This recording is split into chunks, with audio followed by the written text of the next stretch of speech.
Bien, hermanos queridos, vamos a comenzar entonces con nuestro tema de esta noche, que es Apocalipsis 13, especialmente el primer poder que aparece allí indicado.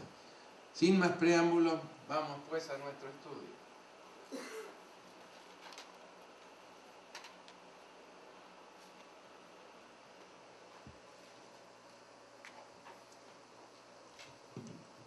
Los versículos 1 al 10 nos hablan de un primer poder, la primera bestia, y dan varias características de ese poder. Pero hay otras dos entidades que aparecen también en el capítulo 13. La bestia marítima de 7 cabezas y 10 cuernos, que es el primer poder, los versículos 1 al 10. Hay entonces una bestia que sale de la tierra, una bestia terrestre, con 2 cuernos como de un cordero. Lo encontramos especialmente en los versículos 11 hasta la primera parte del versículo 14. Y entonces nos encontramos con una imagen a la bestia, la que en corto tiempo se transformará en una imagen de la bestia. Y usted me dice, ¿y qué diferencia hay entre imagen a la bestia e imagen de la bestia? Imagen a la bestia significa un acercamiento progresivo, una admiración creciente de parte de otros poderes. Finalmente, esta segunda bestia es la que va a erigir una imagen de la bestia. En otras palabras, el principio de la bestia, al cual ya hicimos referencia en algún tema anterior, habrá de verse, habrá de aplicarse también en el segundo poder que aparece referido como una bestia terrestre con 2 cuernos como de un cordero. En los versículos 1 al 10 hay 10 características de esa primera bestia. ¿Recuerdan ustedes cuando hablamos del cuerno pequeño? ¿Cuántas características de ese símbolo aparecen en el capítulo 7 de Daniel? ¿Se acuerdan? 15 características. Bueno, aquí, hablando del mismo poder, en los versículos 1 al 10, nos encontramos con 10 características. Primera, emergería del mar. Y sabemos, hermanos, lo que significa el mar, las muchas aguas. ¿Qué significan? Muchedumbres, tierras habitadas. Segunda característica, estaría animada por el mismo espíritu y los mismos móviles del dragón del capítulo 12. ¿Cómo lo sabemos? Tan identificada estaría con el dragón que se la describe con su mismo aspecto, es decir, 7 cabezas y 10 cuernos. Y sin embargo hay 2 diferencias básicas. Primera diferencia, el aspecto, ya no un dragón escarlata como en el capítulo 12, sino más bien una bestia híbrida. Esta palabra se está generalizando mucho en relación con los automóviles, ¿no es cierto? Híbrida. ¿Por qué? Porque es una mezcla de varias cosas. Y aquí se la describe a esta bestia como teniendo por lo menos una de las cabezas, con el aspecto de la cabeza de un león. Cuando se le examinan las patas o las garras son de oso, pero mirándola en su aspecto general tiene la apariencia de un leopardo. Por eso hablamos de una bestia híbrida. Por supuesto, de inmediato recordamos las 7 bestias del capítulo 7 de Daniel, que aquí aparecen en orden regresivo. Y la segunda, mientras que en el dragón del capítulo 12 las coronas están sobre las cabezas, en la del capítulo 13 ha habido una migración de las coronas, un movimiento de las coronas. Y ahora las coronas están sobre los cuernos, sobre los 10 cuernos. Aquí tenemos esa bestia, aspecto leopardino, garras como de oso y cabeza de león. El dragón del capítulo 12 es Satanás, no hay ninguna duda al respecto. Pero desde que fuera expulsado del cielo aparece dando vida a distintos sistemas, como por ejemplo las 7 cabezas. ¿Cuáles son las 7 cabezas? Sobre la base de Daniel y sobre la base de Apocalipsis. En primer lugar, Babilonia, 605 a 539 a.C. Segunda, Medo-Persia, 539 a 331. La tercera, Grecia. 331 a 168 viene entonces la Roma pagana del 168 antes de Cristo al 476 después de Cristo. Viene entonces la Roma papal como quinta cabeza. Y allí colocamos algunas fechas, por ejemplo el año 476, cuando cayó el Imperio Romano de Occidente, creándose un enorme vacío de poder, que lentamente va a ser ocupado por la nueva Roma, que va a emerger de entre las ruinas de la Roma pagana. Mencionamos aquí el año 508, ya hablamos de este año, el año en el cual Francia, la más poderosa de todas las porciones en que se dividió el Imperio Romano en su caída, le prestó todo su apoyo al papado que estaba surgiendo. Y entonces 538 a 1798, ¿qué periodo es ese? Los 1260 años. Viene entonces con la Revolución Francesa y justamente a fines del siglo XVIII, en torno a 1798, el surgimiento de otro poder. Ustedes encuentran ese poder descrito en el capítulo 11 del Apocalipsis. Una bestia que sale del abismo. ¿Cuándo? Más o menos al tiempo cuando habrían de terminar los tiempos y la mitad de un tiempo, o 42 meses o 1260 años. Esa bestia que sale del abismo tiene todas las características que corresponden precisamente al poder que emergió de la Revolución Francesa. Así que la sexta cabeza es el ateísmo o secularismo. ¿Entienden lo que es secularismo? ¿Qué querrá decir secularismo? Todo lo contrario a lo que es santo. Sí, por supuesto, es decir, algo totalmente terreno, con ninguna proyección hacia lo espiritual o hacia lo divino. Y ahí ustedes tienen varias fechas: 1789, la Revolución Francesa; 1798, termina ese periodo de los 1260 años. Y saben que termina allí otro periodo.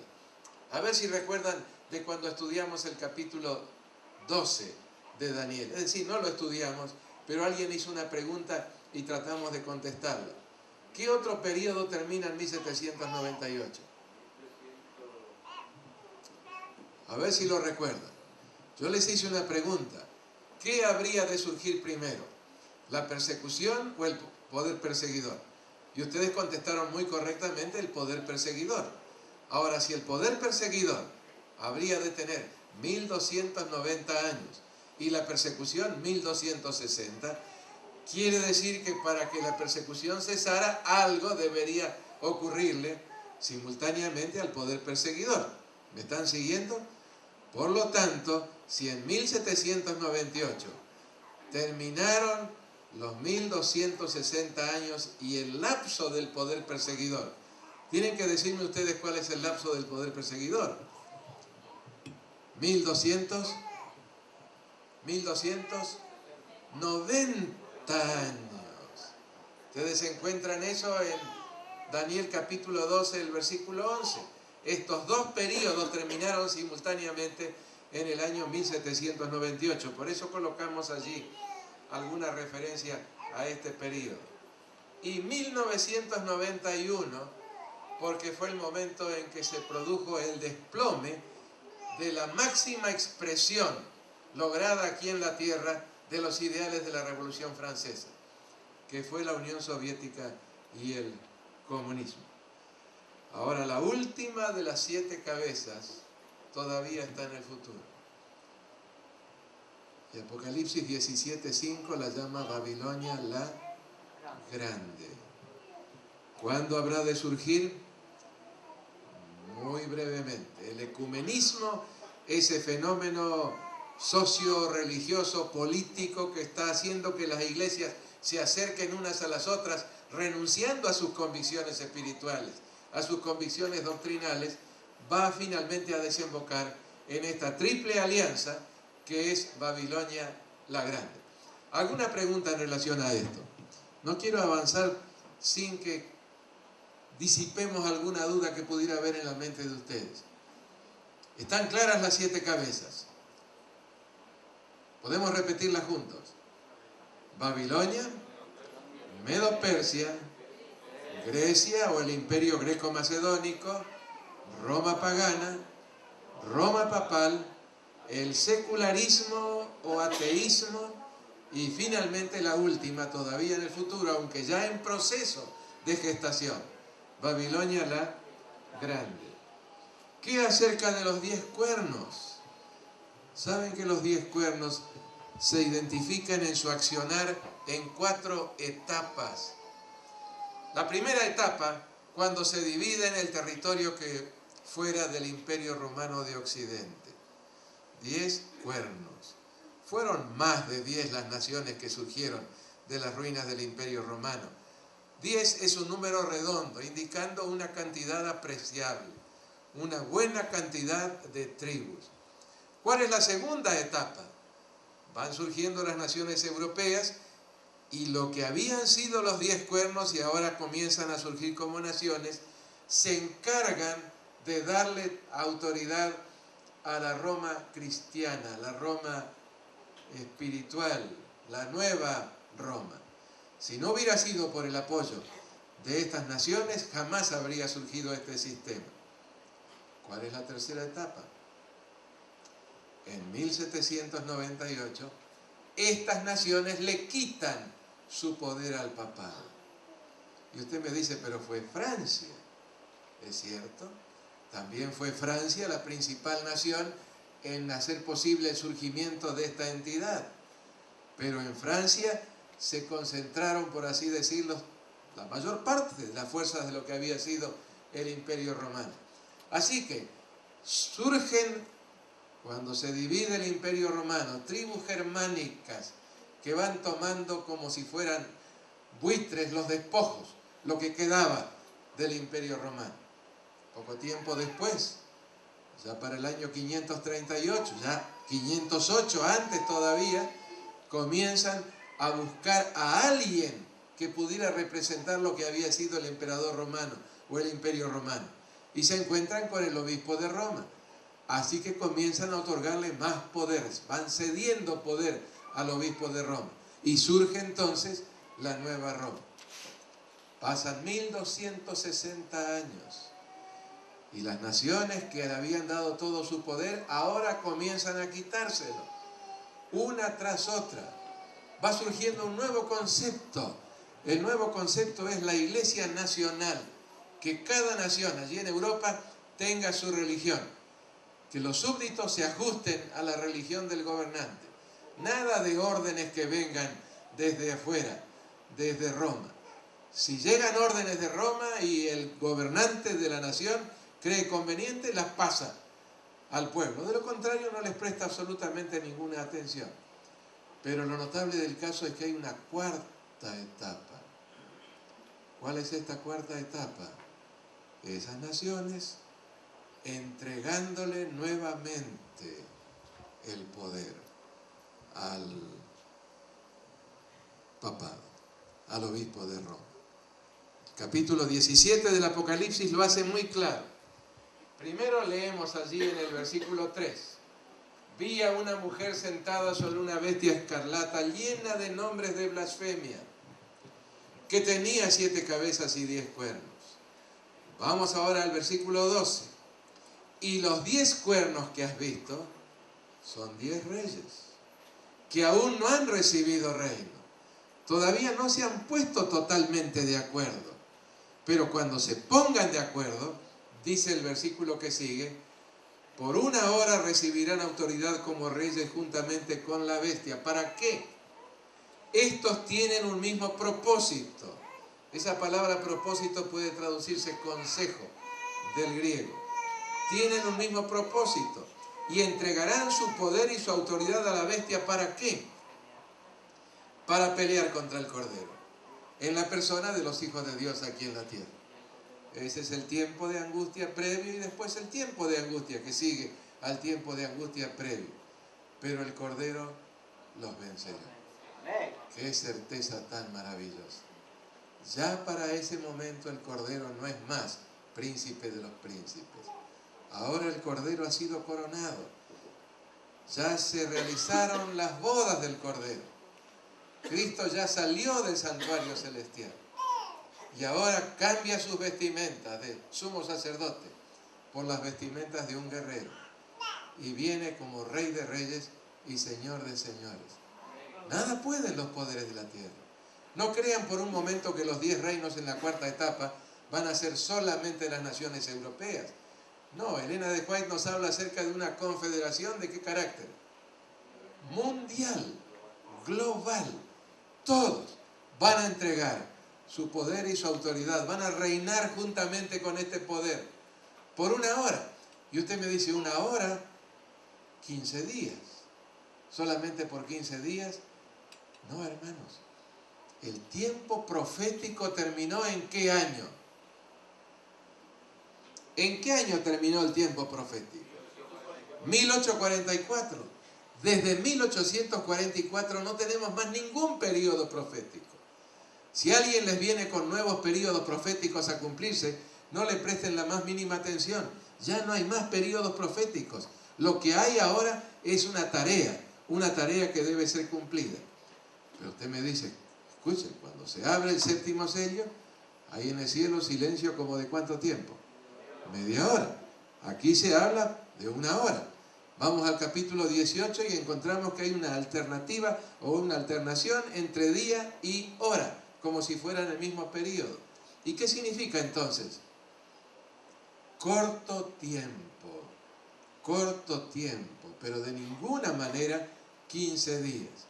Un corto tiempo, como que le damos en nuestro lenguaje de todos los días, en nuestra iglesia, el nombre de tiempo de angustia previo o corto tiempo de angustia. ¿Les quedó claro, hermanos, lo de estos 10 reinos? ¿Cuántas etapas? 4. ¿La primera cuándo? Allá en el siglo V, hacia fines del siglo V, cuando cae el Imperio Romano. Surge, disputándose los fragmentos, muchas veces en guerra entre sí. Segundo momento, casi seguido. Se dan cuenta que no pueden seguir en esa forma, guerreando y luchando. Hace falta una autoridad. Antes miraban a Roma, ahora Roma ya no tiene más de emperador. Pero hay alguien en Roma que no participa de ninguno de esos reinos. Así que de ninguna manera se lo puede ver como rival. A él acuden dándole cada vez más poder para que intervenga en todos los asuntos de Europa. Pasan 1260 años en que este arreglo se mantiene. Pero hacia fines del siglo XVIII, en la tercera etapa, ¿qué hacen con el poder que le entregaron al obispo de Roma? Se lo quitan. Y ahora comienzan a actuar como naciones totalmente independientes, sin depender para nada de indicaciones que pudieran venir desde Roma. El obispo de Roma recibe lo que llama la Escritura una herida aparentemente mortal. Humanamente hablando, no había escapatoria, no había posibilidad alguna de recuperación. Pero a medida que va avanzando el tiempo, va surgiendo la idea, necesitamos un gobierno de carácter mundial. Y ese gobierno mundial debe tener un aspecto religioso. Así que vuelven otra vez a mirar hacia el obispo de Roma. Y la actuación del pontífice Juan Pablo II no dejó lugar a duda acerca de la receptividad a la idea de un gobernante que sea también religioso. Van a devolverle otra vez el poder, pero ahora en un grado mucho mayor al que había tenido antes. Porque antes había sido solamente el poder que le dieron los fragmentos de Europa, pero ahora van a ser los poderes mundiales, otorgándole su autoridad al obispo de Roma. No vacilen en preguntar. Recuerden que esto no es una predicación, esto es un seminario. Y si hay alguna cosa que no está clara, pregúntenla a fin de que podamos avanzar con mayor seguridad. Sí. Sí. Claro.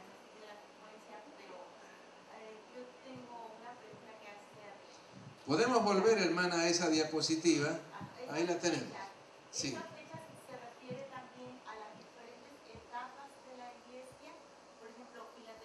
No. Eso es otra cosa. Las 7 iglesias están en los capítulos 2 y 3. Aunque están vinculados los hechos que afectaron a la iglesia a través de la historia de la iglesia cristiana por estos acontecimientos, pero aquí estamos básicamente con poderes perseguidores, no estamos tanto con la iglesia. Así que ahí tenemos las 7 cabezas, los 4 imperios universales, cómo subsiste Roma pagana en la Roma papal, finalmente la herida aparentemente mortal, el ateísmo que surge de la Revolución Francesa y se extiende como un reguero de pólvora por todo el mundo. Hubo un momento en que el 40% de la población de la Tierra gemía bajo regímenes comunistas. Y ustedes muy probablemente en algunas de las naciones de las cuales vinieron habrán tenido que experimentar algo de esta imposición del comunismo. En mi país, en Argentina, tuvimos problemas muy serios con movimientos guerrilleros. Pero se produce el efecto del péndulo. Vino la gran reacción. Ahora el péndulo se está moviendo hacia el otro lado. ¿Por qué? Porque hay más y más gobiernos que se están inclinando a seguir ese modelo que probó ser desastroso en todo lugar. Y finalmente el péndulo se va a mover para el otro lado y ya no va a volver otra vez hacia el lado izquierdo, sino que va a transformarse en la última gran dictadura, la Triple Alianza. Esos 3 espíritus a manera de ranas que salen de la boca del dragón, de la boca de la bestia y de la boca del falso profeta, que van a los reyes de la tierra en todo el mundo para congregarlos para la batalla final. Fíjense ustedes el principio de la bestia. Estos espíritus que son la falsificación de los 3 ángeles. Ellos están allí luchando para hacer que el mensaje de los 3 ángeles no llegue a la gente. Estos espíritus inmundos no van a predicar a la gente, van a los reyes para conseguir a través de ellos la imposición de sus convicciones, de sus dogmas y de sus creencias. Y entonces después tenemos, bueno, ya eso es la formación de Babilonia la Grande. ¿Entendió, hermana? ¿O está todavía un poquito complicado? Hay necesidad de repasar estas cosas porque de primera no las vamos a comprender, es totalmente imposible. ¿Hay alguna otra pregunta en torno a esto? Sí, hermano Higgins. Pastor, ¿podría ampliar un poquito más esos 3 poderes de la manera de Roma? Bueno, no es el tema de esta noche, pero sí podemos decir, el dragón ya lo tenemos claramente identificado, es Satanás. Y estamos hablando aquí de todo poder o todo sistema religioso que no es cristiano. Pertenece al dragón directamente. No es que el dragón no tenga influencia sobre el cristianismo, pero estos son sistemas que en ningún momento escaparon del control del dragón. Entonces, ¿qué es la rana que sale de la boca de la bestia? Ya la hemos descrito y acá estamos viendo 10 características de este poder. Nos falta el falso profeta. ¿Y qué es esto del falso profeta? A ver si pueden seguirme, hermanos, en esto, porque no puedo entrar en muchos detalles. Hay una segunda bestia en el capítulo 13. Todas las características apuntan al protestantismo estadounidense y al resto también que se deja influir por este intento de encontrar el apoyo del gobierno, echar mano de la autoridad del Estado para imponer sus convicciones y sus dogmas. Así que encontramos en este segundo o este tercer poder, el falso profeta, algo que está en gestación y que lo vemos muy bien. Cómo el protestantismo está abandonando los grandes pilares y ahora, por falta de poder, busca el poder del Estado. Ahora bien, la segunda bestia de Apocalipsis 13, que por todas las características corresponde al protestantismo estadounidense, o a los Estados Unidos, si preferimos, da origen a la imagen de la bestia. Y la imagen de la bestia da origen al falso profeta. ¿Y qué es el falso profeta? es la mezcla del cristianismo con el espiritismo, ingrediente fundamental de esta triple alianza.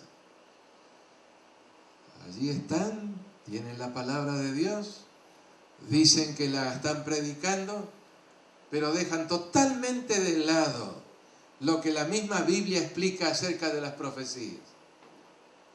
Y ayer estábamos con el hermano Rafael en un cierto negocio, para darles un ejemplo, y allí estaban las novelas de Tim LaHaye y Jerry Jenkins. ¿Cuántas había, Rafael? Había como 8 más o menos allí, ¿no? Esas que están leyendo en una forma apasionada los protestantes en general, creyendo que ahí está la explicación de las profecías, tan distinto de lo que es en la realidad. Hasta ahí llego, hermano, en la explicación, porque no quiero detenerme mucho, quiero seguir adelante. Así que vamos a pasar otra vez estas diapositivas. En el capítulo 12 se mencionan 2 períodos de persecución. ¿Qué períodos? ¿Recuerdan ustedes? En el capítulo 12, verso 6 y verso 14.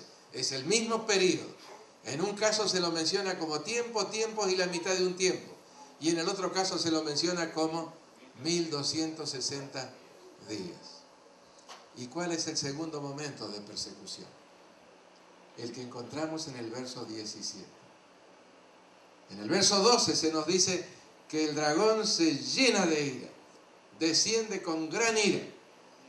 Y ahora en el verso 17, para perseguir al remanente, y el remanente está caracterizado claramente allí por 2 cosas. Tienen el testimonio de Jesucristo, es decir, comprenden las profecías y guardan los mandamientos de Dios. Y voy a hacer un pequeño paréntesis para que resulte un poquito más claro esto.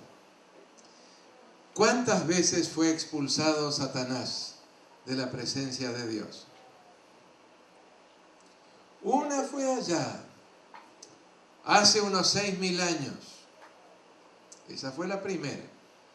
Ustedes la encuentran, si quieren marcarla en sus Biblias, en los versículos 7 y 8. Esa es la primera expulsión. Pero Satanás logró acceso nuevamente a la presencia de Dios. ¿Cuándo? Cuando Adán desconfió de Dios y le entregó el gobierno de este planeta. Ustedes encuentran eso en los versículos 9 y 10. 9 y 10. Ese es el momento de la segunda expulsión. Pero ¿cómo sabemos que consiguió acceso a la presencia de Dios? ¿Qué libro del Antiguo Testamento que empieza con J y tiene 3 letras? Job. Claramente nos dice.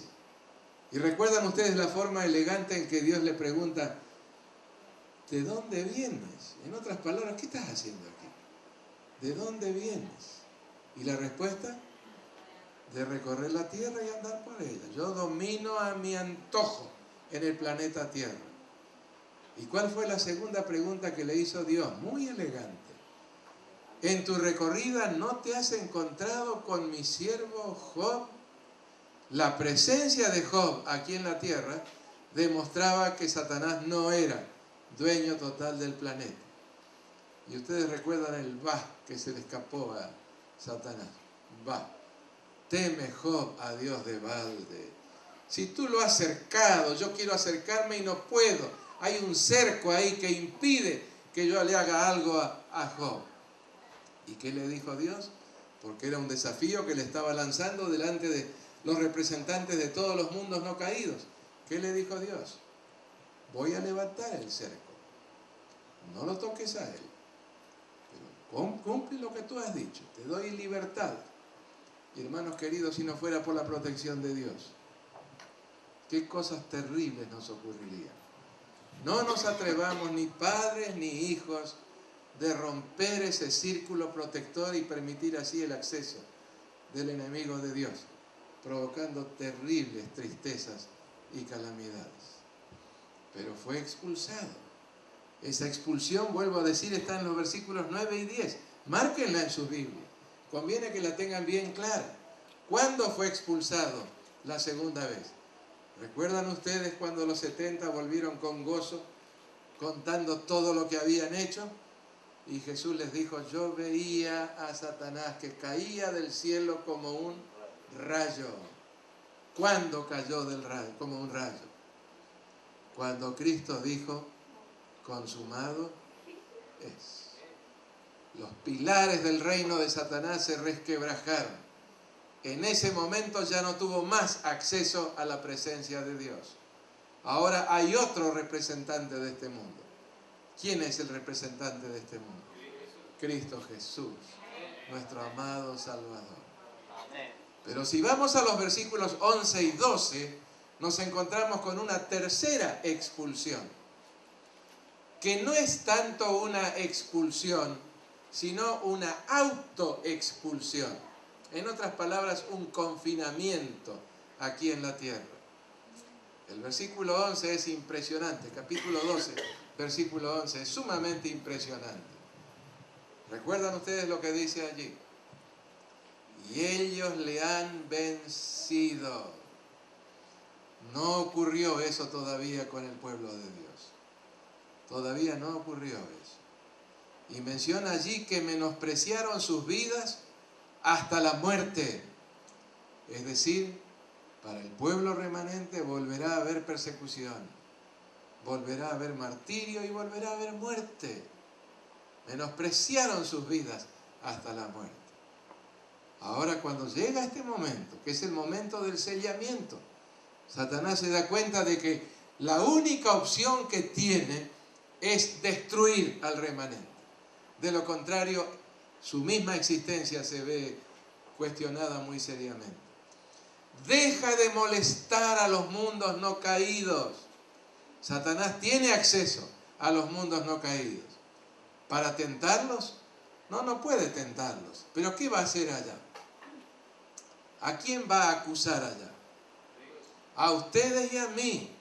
En otras palabras, ¿a acusar a quién? A Dios. Y ahora, cuando llega el momento de la victoria final del remanente aquí en la tierra, al punto de que Dios le coloca el sello que revela que son posesión de Dios, que son su familia, que Él no va de ninguna manera a permitir que sean destruidos, ese sellamiento que fija el carácter y lo fija por toda la eternidad. Fruto de la lluvia temprana, que nos lleva a desarrollar ese carácter a la medida del carácter de Cristo. La lluvia tardía viene a afianzar. ¿Qué es esa lluvia tardía? El sellamiento, que es lo mismo. Es un afianzamiento en la verdad, tanto intelectual como espiritualmente, de manera que ya no podamos ser más conmovidos. Ahora estamos listos para la traslación, pero todavía tenemos que pasar por el tiempo de angustia, la gran tribulación. Y usted me dice, ¿para qué? Si ya fuimos sellados, ¿por qué el Señor no nos lleva de una buena vez? Porque todavía hay en nosotros amor a este mundo. Y lo que vamos a ver, la forma sistemática en la cual el Señor, a través de las últimas plagas, destruye absolutamente todo, incluso destruye todo orden natural. Vamos a tener ansiedad, desesperación, por así decirlo, de salir de una buena vez de la tierra, porque se habrá vuelto totalmente inhabitable. Y ahora sí, sin ningún rasgo ya de mundanalidad en nuestras vidas, de amor a este mundo, hacia la mansión de Dios. Amén. Y yo quiero ir, hermanos, en ese viaje maravilloso. Amén. ¿Alguien? Sí, hermana.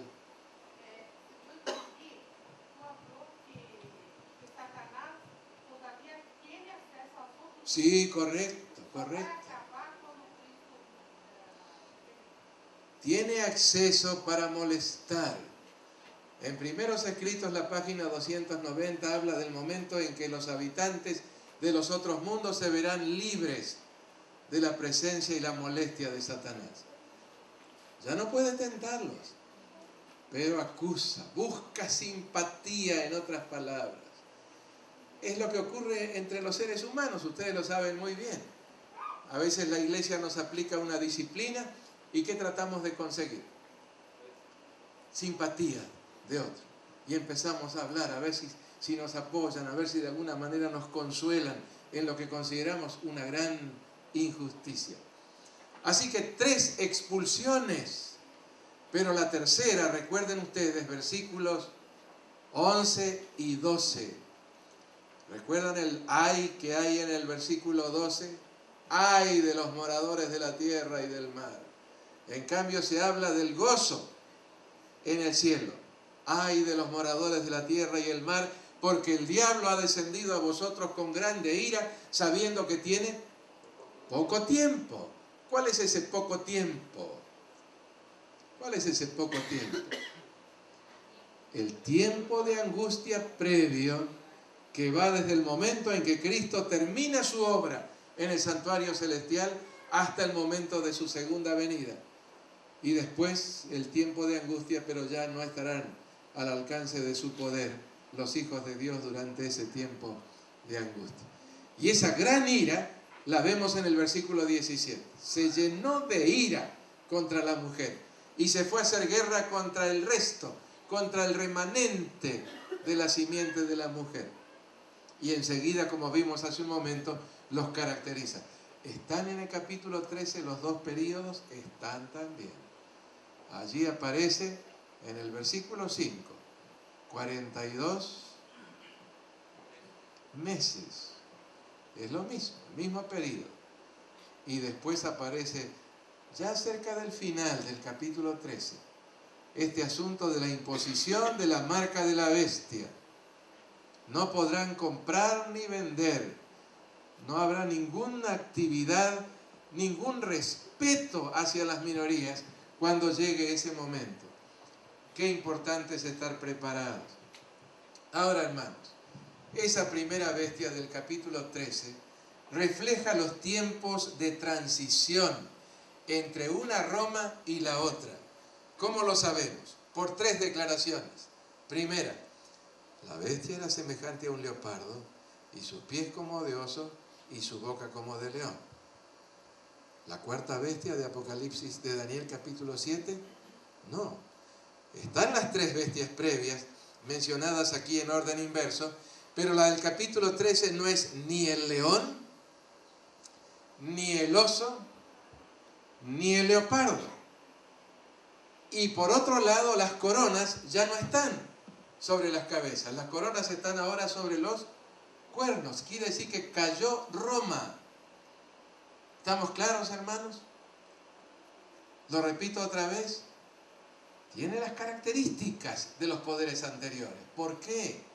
Porque Babilonia es de principio a fin. Babilonia fue pasando de uno a otro según los versículos que vimos en el capítulo 2 y en el capítulo 7. Sigue con nosotros Babilonia y va a seguir hasta el mismo fin. Pero ahora ya no es el imperio romano.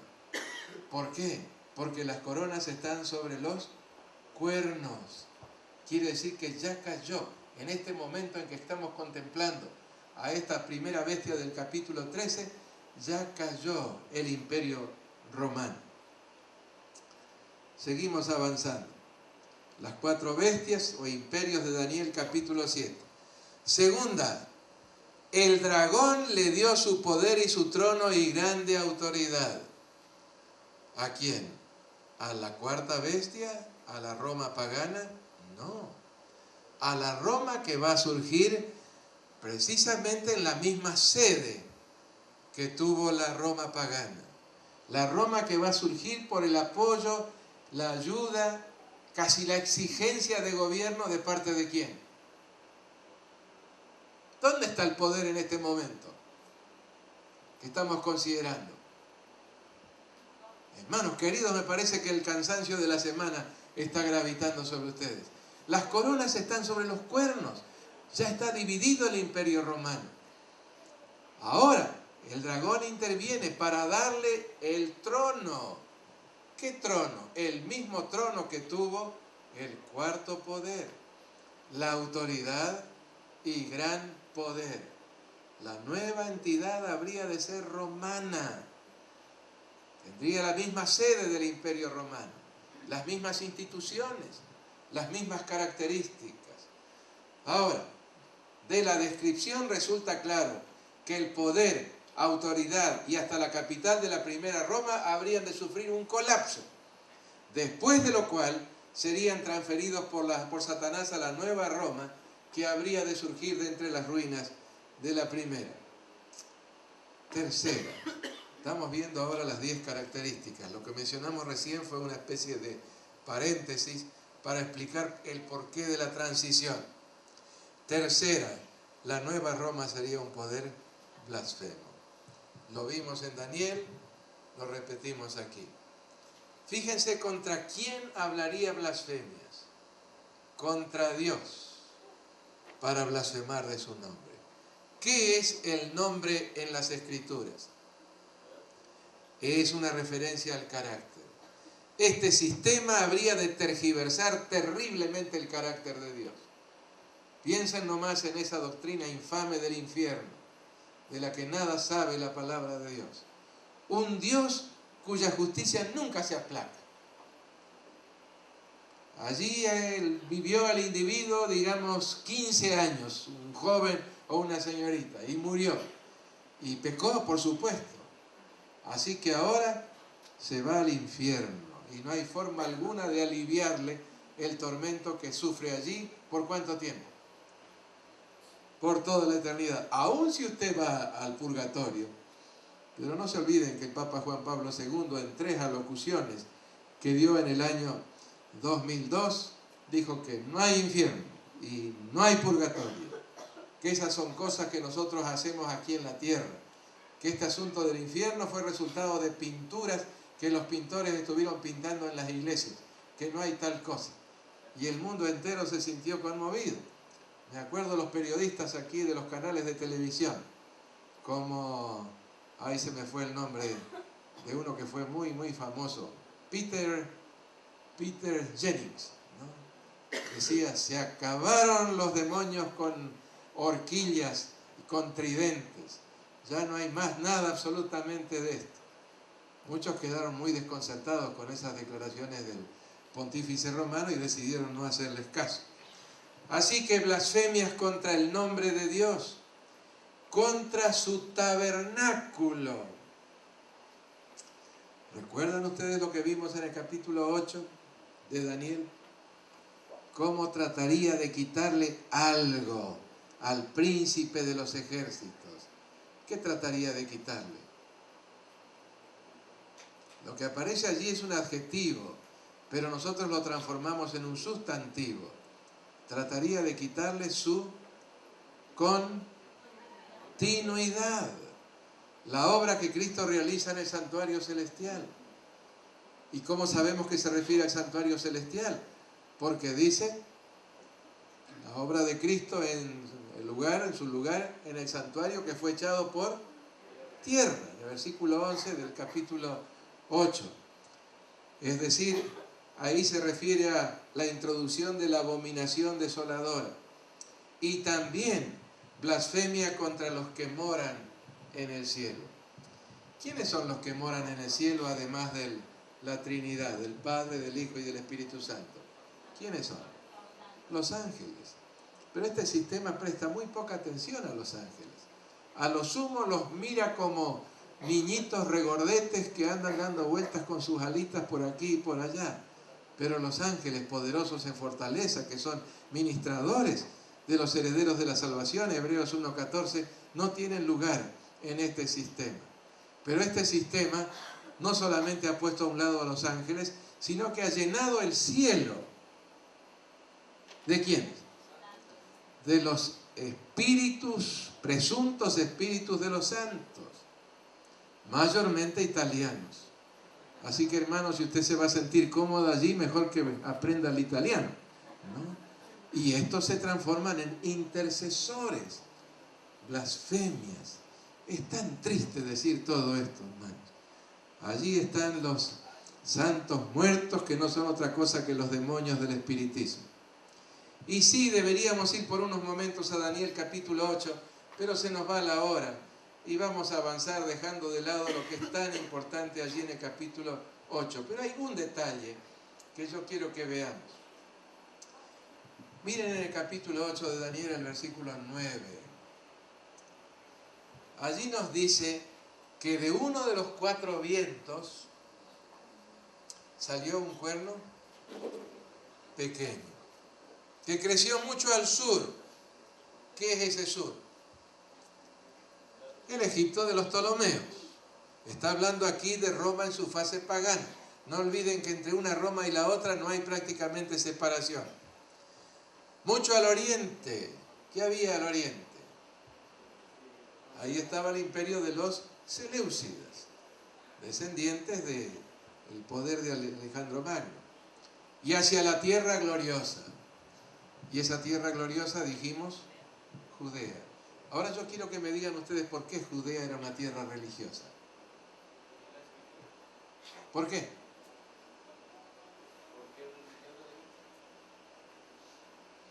¿Qué había allí? Ahí estaba el templo. Y además se conservaba allí la revelación de Dios, la revelación de Jesucristo. Yo los llevo al capítulo 11, versículo 16, por un momentito nomás, sin explicar. Y el que vendrá, Roma, contra él, contra el rey Seleucida, Antíoco III el Grande, hará su voluntad. No habrá quien se le pueda enfrentar a Roma, y estará en la tierra gloriosa, la cual será consumida en su poder. ¿Qué tierra gloriosa es esa? ¿Cuál? La misma del capítulo 8, versículo 9. Judea. Pero quiero dar un salto. Capítulo 11, versículo 41. Recuerden que no voy a entrar a los detalles importantes como son. Está hablando del rey del norte, símbolo del papado. Entrará a la tierra gloriosa. Y nos preguntamos, ¿cuál es esa tierra gloriosa? Porque esto habría de ocurrir después que recibiera la herida aparentemente mortal, que se explica en el versículo 40. Estamos después de 1798. ¿Cuál es esa tierra gloriosa después de 1798? Y muchas, el original dice ahora que van a escapar. ¿Y qué quiere decir esto de que el papado va a entrar a la tierra gloriosa? Déjenme llevarlos por un momento a Apocalipsis 18. Después de esto vi otro ángel descender del cielo con gran poder y la tierra fue alumbrada con su gloria. Y clamó con voz potente diciendo, ha caído la gran Babilonia. Y se ha hecho habitación de demonios y guarida de todo espíritu inmundo y albergue de toda ave inmunda y aborrecible, porque todas las naciones han bebido del vino del furor de su fornicación. Y los reyes de la tierra han fornicado con ella, y los mercaderes de la tierra se han enriquecido de la potencia de sus deleites. Escuchen, y oí otra voz del cielo que decía, salid de ella, pueblo mío, para que no seáis partícipes de sus pecados, ni recibáis parte de sus plagas, porque sus pecados han llegado hasta el cielo y el Señor se ha acordado de sus maldades. Ahora los llevo atrás por un momentito. Mas éstas escaparán de su mano, Edom, Moab y la mayoría de los hijos de Amón. En el versículo 40 describe cómo el rey del sur habría de producirle una herida aparentemente mortal. Pero viene una reacción. ¿Y cuál será la fuente del poder para esa reacción? Entrará a la tierra gloriosa. Y en esas circunstancias algo va a ocurrir que permitirá que escapen Edom y Moab y la mayoría de los hijos de Amón. Y lo se ve al capítulo 18 del Apocalipsis, donde Dios dice, salid de en medio de ella, pueblo mío. ¿Qué relación pueden hacer ustedes en relación a estos dos pasajes? El remanente sí, pero el remanente está fuera del control de Babilonia. Ahora hay otros que están escapando. ¿Y quiénes son los que están escapando? Los que escuchan la invitación de Dios, salid del medio de ella, pueblo mío. ¿Y cómo los describe en el capítulo 11, versículo 41? Los describe como Edom, Moab y la mayoría de los hijos de Amón. Pero ¿y qué es esto si no hay absolutamente ningún amonita o moabita o edomita en la actualidad? De hecho, en el tiempo de Cristo ya no lo había más. Estos pueblos, ¿de quién descendían? Descendían de Abraham y de Lot. ¿Qué otro nombre, mejor dicho, cuál era el nombre real de Edom? Porque Edom quiere decir bermejo. Esaú, nieto de Abraham. ¿Y los otros dos de quién eran hijos? 3 letras, la del medio es una O. Lot. Y Lot era un sobrino de Abraham. Parientes del pueblo de Dios.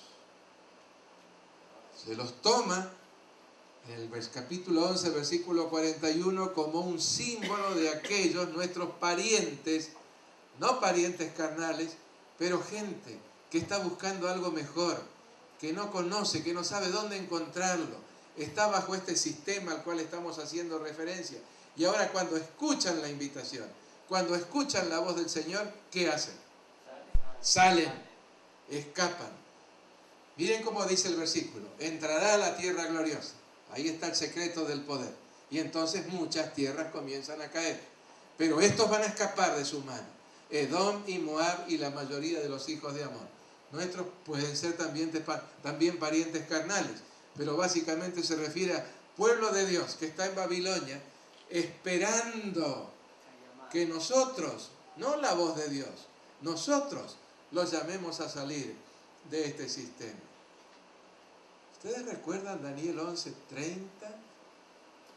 Ahí aparece lo mismo que estamos viendo ahora. El rey del norte recibe una herida, naves de Quitim que vienen a su encuentro, se entristece, queda sin poder, pero de repente aparece el verbo volverá. Y otra vez volverá. Y uno dice, ¿cómo volverá? Se entenderá con los que abandonen el santo pacto. El papado entendiéndose con el protestantismo que abandona el santo pacto. Alguno de ustedes podría leer ese pasaje, capítulo 11, versículo 30, que dice lo mismo que encontramos en el capítulo 11, versículos 40 y 41. Alguien con voz bien fuerte. Porque vendrán contra él naves de Quitim. Esa es la Revolución Francesa. Y él se contristará. El papado. Y volverá y se enojará contra el pacto santo y hará según su voluntad. Volverá pues y se entenderá con los que abandonen el santo pacto. 2 veces el verbo volver. Se destaca allí un regreso potente. Y miren ustedes cómo a partir de 1798, de lo que hablan los versículos 29 y 30, ahora se dedicaría exclusivamente contra el pacto santo. Se desentendería un poco del poder político como antes. Y ahora trataría de concentrar todas sus energías y sus fuerzas contra el pacto santo. ¿Y cuál es el pacto santo? Es el pacto de Dios en Cristo. Eso lo predicamos aquí el sábado de mañana pasado. Por el cual Dios puede perdonar a los pecadores. Amén. Sin ser considerado injusto.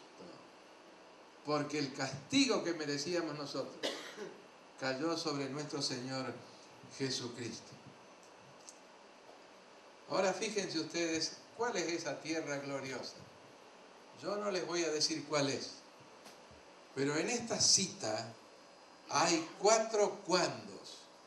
2 son explícitos y 2 están implícitos.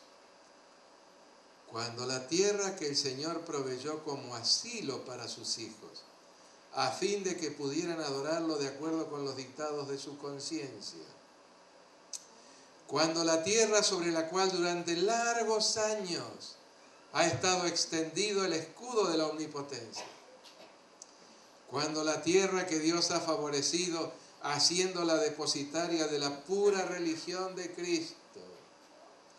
Cuando esa tierra por medio de sus legisladores, abjure, ¿qué quiere decir abjure? Renuncie los principios del protestantismo y ceda el paso a la apostasía romana para que pisotee la ley de Dios, entonces se manifestará la obra final del hombre de pecado. ¿Están captando alguna cosa aquí, hermanos? Pero la cita sigue. Esto fue escrito en 1888. Los protestantes volcarán toda su influencia y su poder del lado del papado, mediante un decreto nacional que imponga el falso día de reposo. Darán vida y vigor a la corrompida fe de Roma, reviviendo su tiranía y opresión de las conciencias. Entonces habrá llegado el momento de que Dios actúe poderosamente para vindicar su verdad. ¿Han podido identificar a esa tierra gloriosa? En un tiempo fue Israel, Judea. Pero después de 1798, ustedes pueden estudiar la historia a ver si hay otra nación que surgió con más garantías de libertades. De hecho, se la ilustra en el mismo capítulo 13 como un animal con cuernos como de cordero. No son los cuernos del dragón, son los cuernos de cordero. El secreto del poder de esa nación estaría en ¿qué? Libertad religiosa propia del protestantismo y libertad política propia del republicanismo. ¿Qué cosas tan serias estamos mencionando? A mí me da mucha pena porque admiro mucho a esta nación, pero tenemos que ser honestos con la revelación y también con la historia. Vamos a pasar por alto una cantidad de declaraciones, pero vuelvo a lo que mencionamos anoche muy rápido. Los 7 aspectos de la continuidad. Qué bueno sería que ustedes tuvieran en sus Biblias anotado eso para cuando den un estudio bíblico a un católico, por ejemplo, o para usarlo en relación con los testigos de Jehová. Ahí nos describe qué es esa continuidad. Recuerdan que lo vimos ayer, contra la cual se levantaría este poder. Cristo, por cuanto permanece para siempre. Los numeritos están indicando cada una de esas 7 declaraciones. No sean perezosos y anoten esto, hermanos, en sus Biblias. Es bueno que lo tengan allí, o por lo menos márquenlo en la Epístola a los Hebreos, capítulo 7, los versículos 24 al 28. Permanece para siempre. Tiene un sacerdocio inmutable. Puede salvar ¿cómo? Perpetuamente a los que por él se acercan a Dios, viviendo siempre para interceder por ellos. Y allí en el versículo 26 está la número 5. Porque tal sumo sacerdote nos convenía, santo, inocente, sin mancha, apartado de los pecadores y hecho más sublime que los cielos. Esa obra de Cristo al entregar su vida, la obra del Padre al entregar su Hijo. ¿Puede haber algo que sea más sublime que eso? No. El cielo se dio todo cuando dio a Cristo. Pasamos al verso 27. No tiene necesidad cada día como aquellos sumos sacerdotes de ofrecer primero sacrificios por sus propios pecados y luego por los del pueblo, porque esto lo hizo una vez para siempre, ofreciéndose a sí mismo. Y lo que realmente constituye el clímax de esa descripción de la continuidad de Cristo, alguien. En el capítulo 6, versículos 13 y 18 nos dice que ese alguien fue Dios. Con un juramento declaró al Hijo y lo que había hecho, ¿cómo? Perfecto para siempre. 7 declaraciones. 7 declaraciones.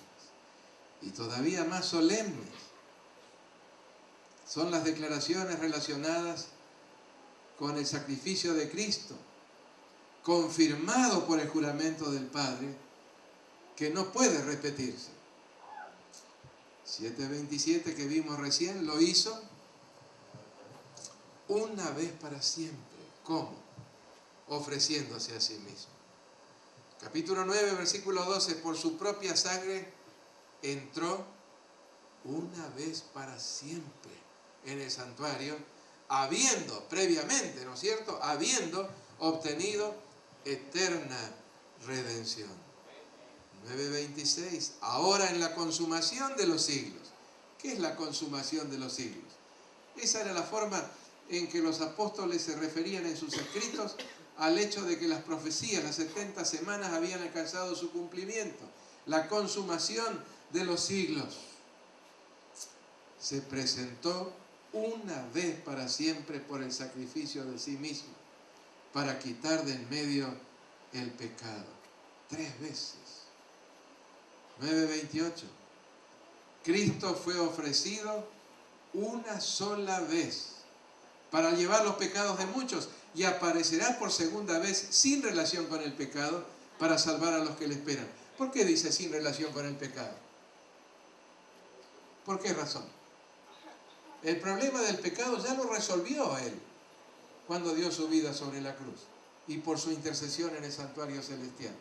Ahora cuando venga en su segunda venida, no va a venir otra vez para morir y para derramar su sangre. No va a venir ya para interceder, ya todo eso terminó. Va a venir sin relación con el pecado. Exacto. Capítulo 10, versículo 10, somos santificados, número 5, mediante la ofrenda del cuerpo de Jesucristo, hecho una vez para siempre. ¿Qué pretende la religión popular? Que ellos pueden otra vez hacer que el Corpus Christi, el cuerpo de Cristo, sea ofrecido. Aquí nos dice, la ofrenda del cuerpo de Jesucristo hecha una vez para siempre. No se puede repetir. Capítulo 10, versículo 12. Ahí aparece la sexta referencia. Cristo habiendo ofrecido una vez para siempre un solo sacrificio por los pecados, se ha sentado a la diestra de Dios. ¿Qué significa sentarse a la diestra? Plena aprobación de parte de quien lo envió. ¿Quién lo envió? El Padre. Con una misión. Ahora Cristo regresa. La misión cumplida, ¿cuál es el sitial de honor? A la derecha del Padre. Reconocimiento de que la obra estuvo satisfecha en todos sus aspectos. Totalmente cumplida. Capítulo 10, versículos 14 y 15. Porque, número 7, con una sola ofrenda hizo perfectos para siempre a los santificados. Y nos atestigua lo mismo el Espíritu Santo. Cualquiera que pretenda repetir el sacrificio de Cristo o considerarlo insuficiente, está violando lo que el Espíritu Santo está testificando.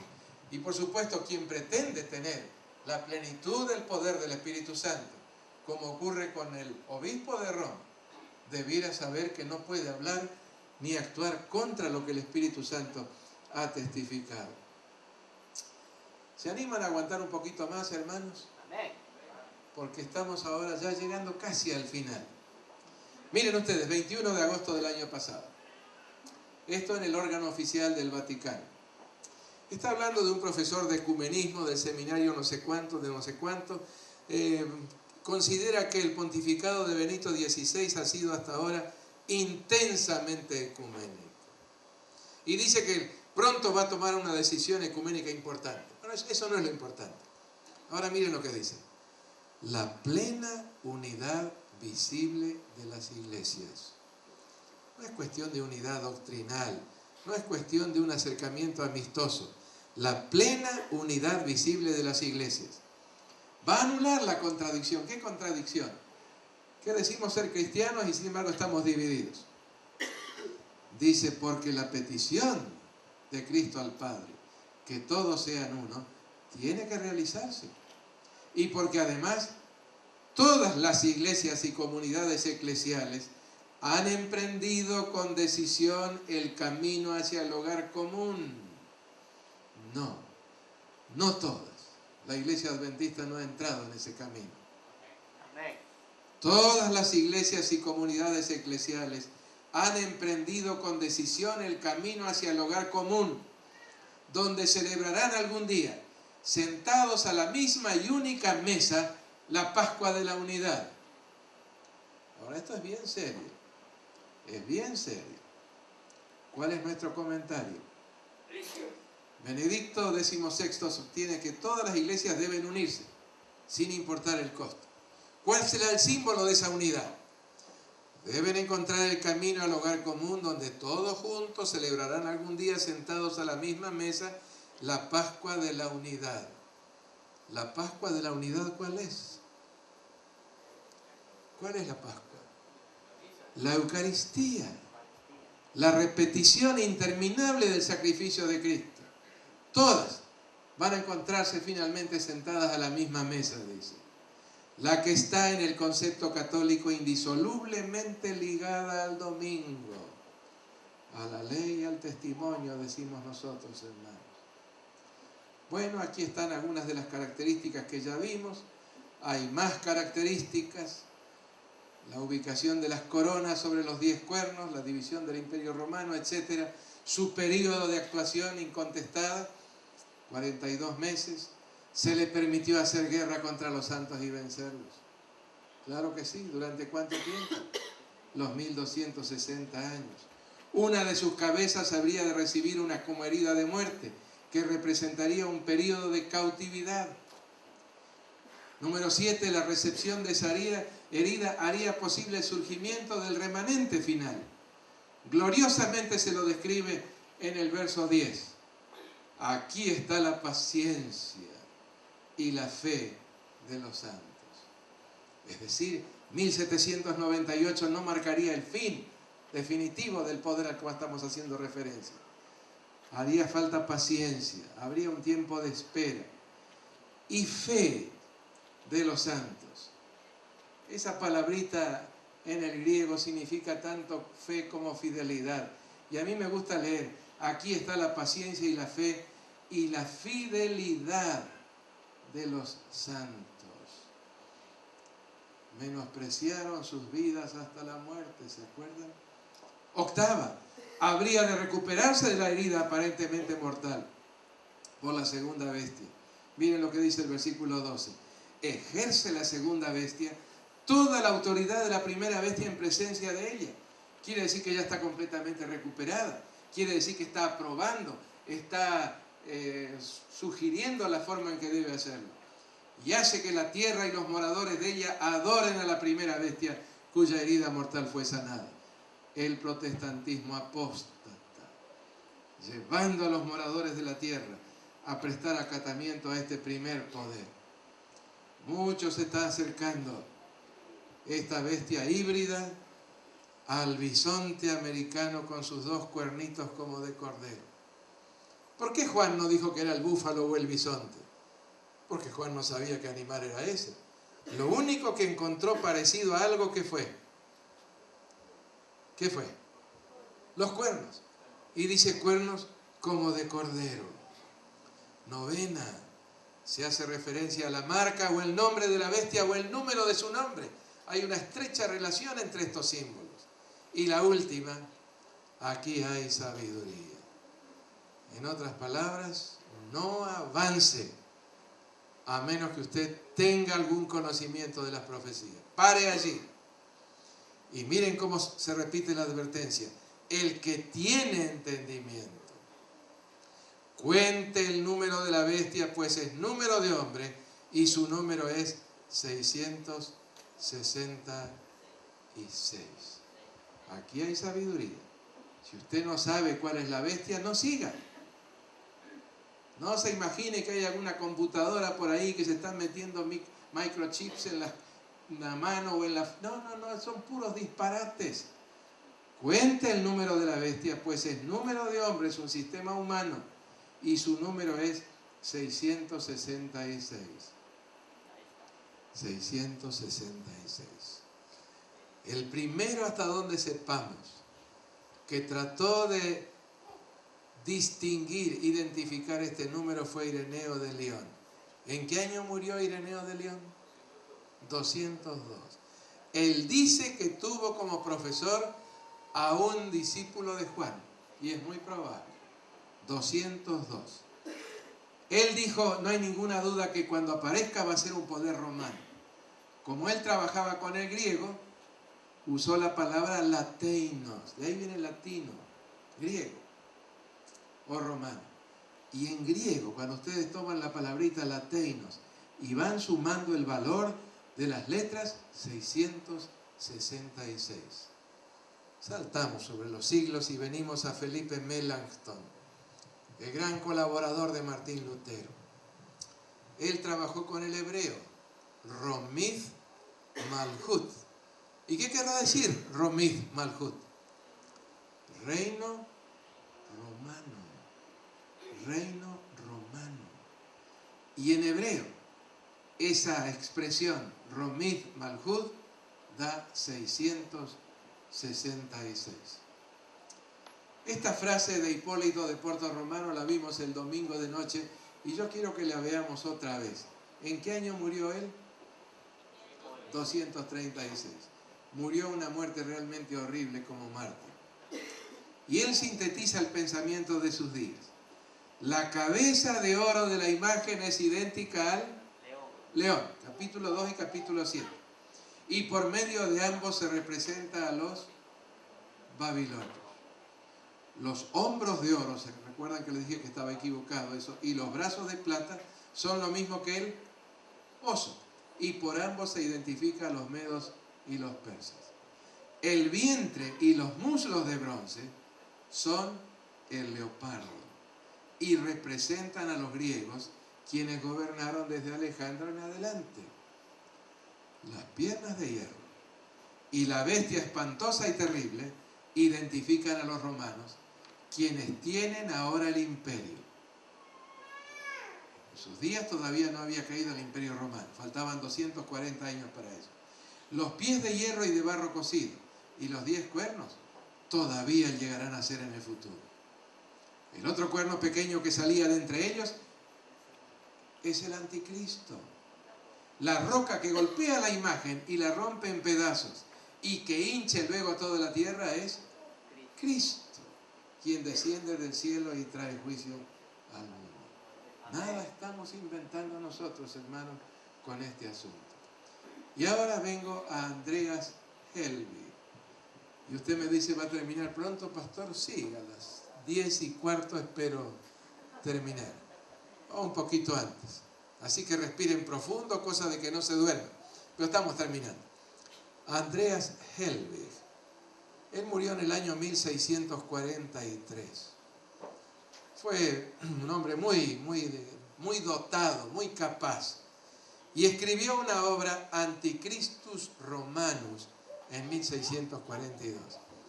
Y mire la sabiduría de este hombre.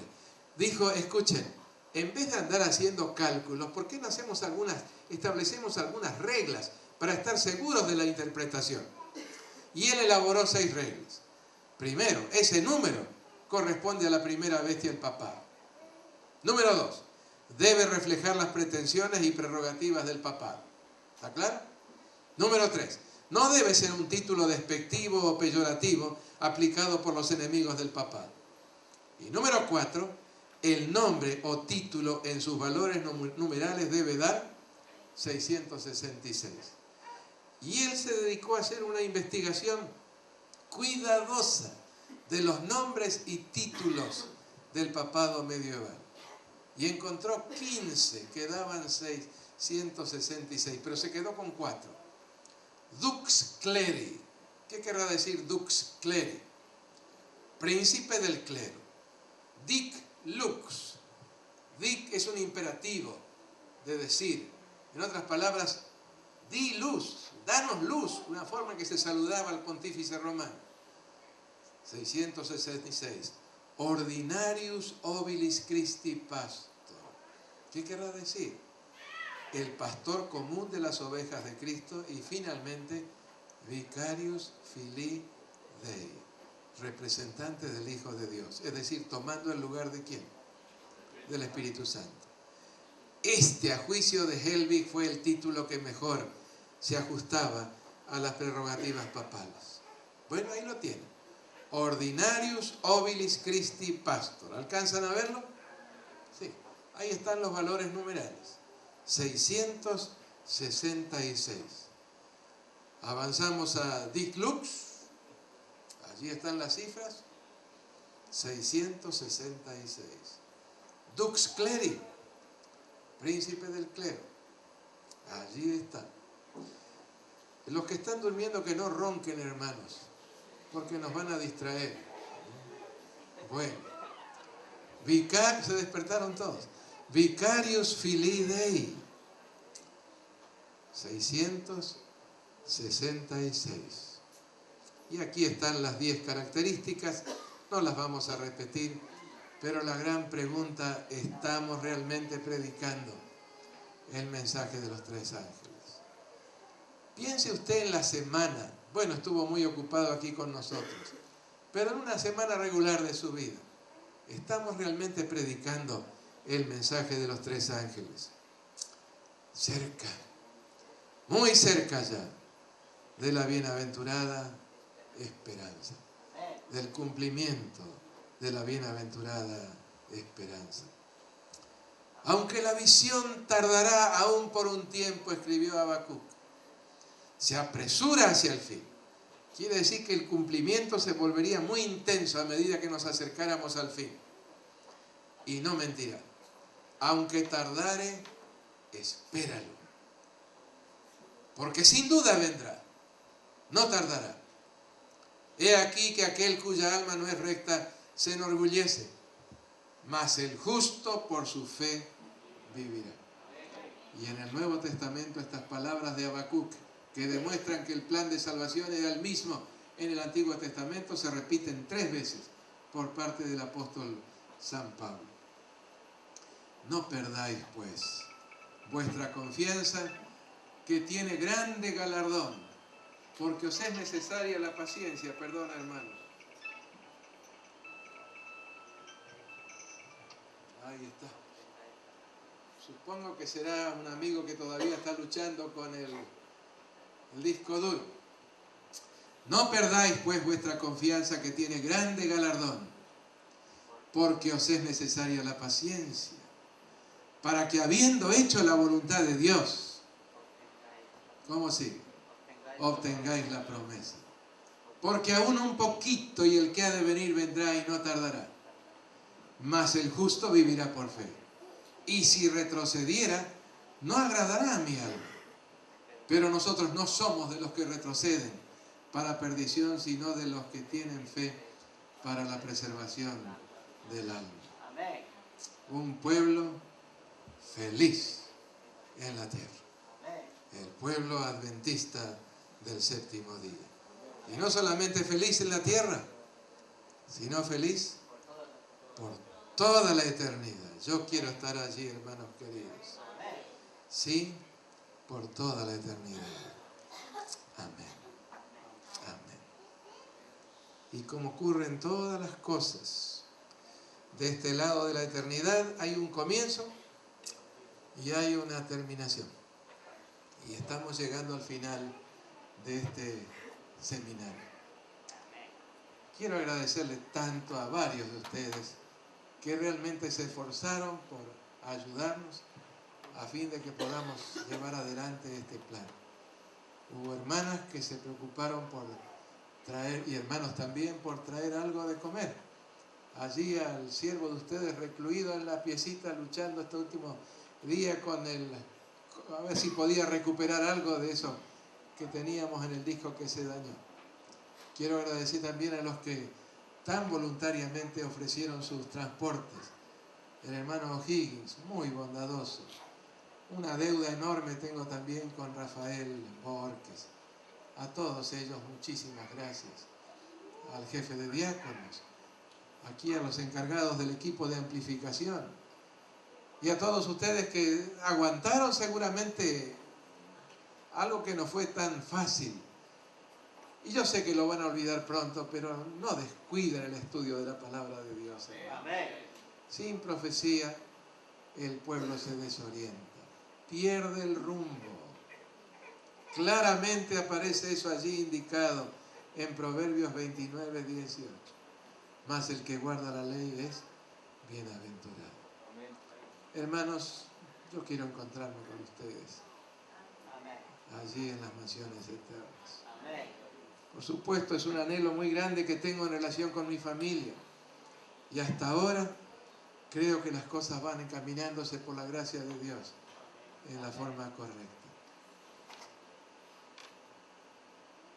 Pero que nadie pierda su corona. El consejo en las 7 iglesias es: retén lo que tienes para que nadie te arrebate tu corona.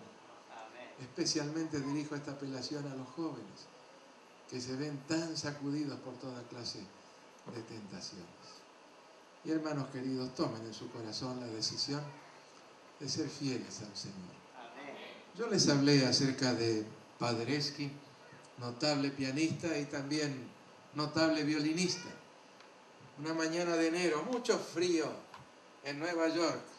Él iba apurado hacia un compromiso y pasó por una esquina donde había un mendigo con un violín tratando de llamar la atención a la gente. Había un sombrero allí con algunas monedas adentro, pero todos pasaban apresuradamente. Y Paderewski también pasó, pero volvió atrás y le dijo al hombre: ¿me permite el violín? El hombre, todo sorprendido, se lo alcanzó. Paderewski lo afinó, entesó el arco y comenzó a tocar en esa fría mañana en esa esquina de la ciudad de Nueva York. Y ahora la gente comenzó a detenerse. Y el sombrero del pobre hombre se llenó de billetes. Y él se preguntaba: ¿pero quién será este hombre? No sabía nada de Paderewski, pero allí estaba sacando melodías que él nunca había logrado sacar. No sé, hermano, cómo está nuestro violín. Hablamos de cuerdas rotas en alguna noche anterior, pero pudiera ser que estuviera desafinado. Que nosotros creyéramos que está bien afinado y que estamos produciendo buena música, cuando en realidad estamos alejando a la gente por ser tan desafinados. Ese es el problema de la Odisea, hermanos. La Odisea toca el piano en una escala y canta en otra. Y lógicamente repugna a los oídos esa forma de desafinar. Entreguemos nuestra vida al Señor, hermanos. Amén. Aunque cueste, aunque tengamos que abandonar cosas, pero será la mejor decisión que podamos hacer